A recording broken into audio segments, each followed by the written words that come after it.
ISO, so you couldn't put the fuel on until the other one was the breeder. That's Gordon Murray.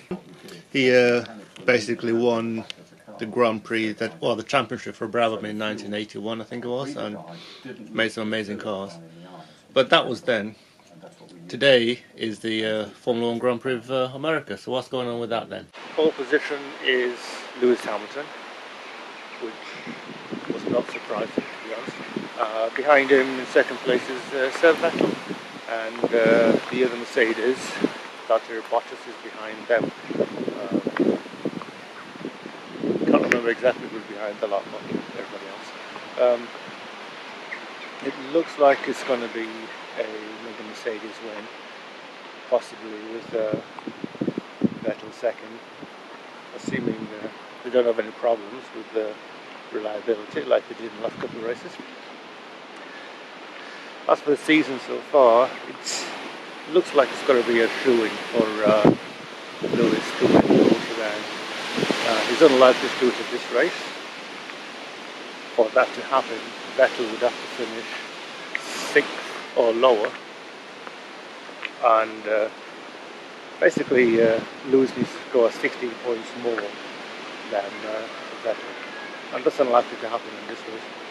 So I suspect Lewis will be champion by or before Brazilian Grand Prix, which is I think another 2 races ahead.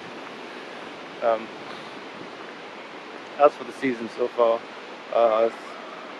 Lewis really raised his game after Belgium and started winning it. I think it was the first driver to win 2 races in succession this year. The big surprises of the season so far were Red Bull, who, despite having a slightly underpowered car, have managed to win 2 races, one each for both drivers, including Max Verstappen's win at Malaysia, which was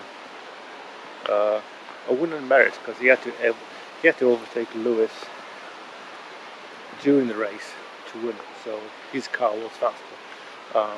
Mercedes have since worked hard on the car to make sure that it is better than everybody else, and in the practices for the American Grand Prix so far, it looks like Mercedes have done just that.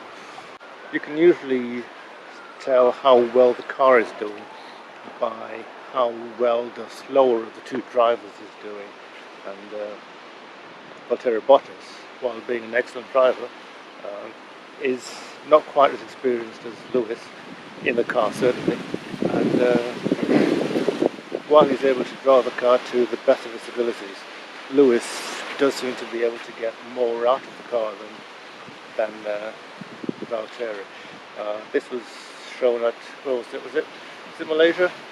Where throughout the whole practices, the Ferraris and the Red Bulls were generally ahead of them, and it wasn't until qualifying that the Mercedes was fastest on the timesheets, which is when Lewis qualified on pole, with Valtteri down in 5th, and I think that's where, and that's pretty much where Valtteri finished.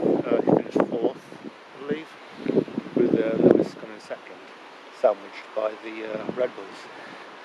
So this race so far, Valtteri was consistently within a few tenths of a second of his teammate and ahead of the Ferraris. So I reckon both Mercedes are going to be on the podium this weekend, tonight. But let's find out. Race to follow. So if you're a Formula 1 fan, I'm sure you'll be watching the race, and let's hope I'm right. I haven't put any money in it because I'm not a gambler. I'm too cheap to gamble, let's face it. But yeah, should be a good race. So yeah, till then, see you later. Here's some clips of the river looking higher than usual.